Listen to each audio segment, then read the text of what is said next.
You ever feel someone watching you long before you even know they're there? That night, I learned what it really means to be alone, and to realize too late that you weren't that I was 25, working the graveyard shift at a small roadside inn just outside of town. The kind of place no one remembers staying at. 2 floors, 20-something rooms, stale coffee in the lobby, and that humming neon sign that buzzed like a trapped fly in the dark. I liked it quiet. I liked that nobody came in after midnight. Until he did that IT was around 11:15 when the front buzzer went off. Through the glass doors, I saw a man standing there in the drizzle, tall, maybe mid-40s, a baseball cap pulled low, rain dripping off the brim. He smiled, but there was nothing behind it. Just stillness that I let him in. He asked for a room. His voice was too calm, like someone reading a script they'd already memorized. I ran his card, it beeped, went through, and I handed him the key to room 203. He stared at me a moment too long before walking away. That look wasn't hostile. It wasn't even curious. It was like he was cataloging me. And for some reason, it made my skin crawl. But I brushed it off.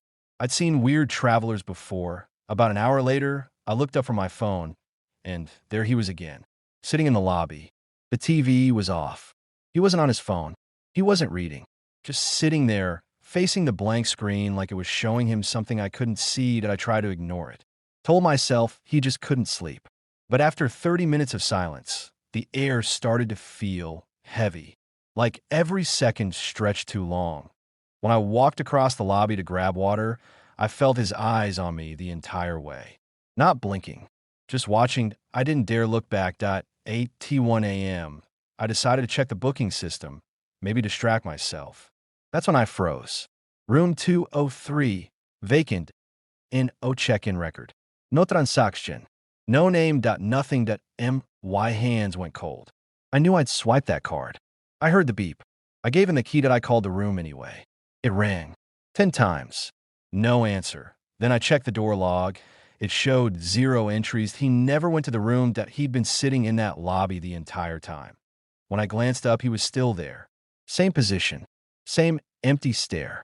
Like a mannequin someone forgot to move. I don't know what scared me more. That he hadn't left? Or that I'd stopped noticing how long he'd been there. Did I call my manager? She told me to keep an eye on him. Like that was supposed to help. T2 a.m. He vanished. 1 minute he was there. The next, gone. I scanned the hallway cameras, and my blood ran cold. He was standing in the corridor near the bathrooms, half hidden in shadow, facing the wall. Not moving. Then, slowly, he turned toward the camera. Right then, I knew he knew I was watching. For the next hour, I tracked him through every camera feed. Sometimes he was by the vending machine. Sometimes standing near the stairwell. Once, I saw him standing in the corner of the lobby where the lights didn't reach. Always motionless. Always staring. WY 3:30, my nerves were shot. I called the police. Told them a man was inside who shouldn't be. They said someone was on the way. Minutes crawled. I kept my eyes on the monitors.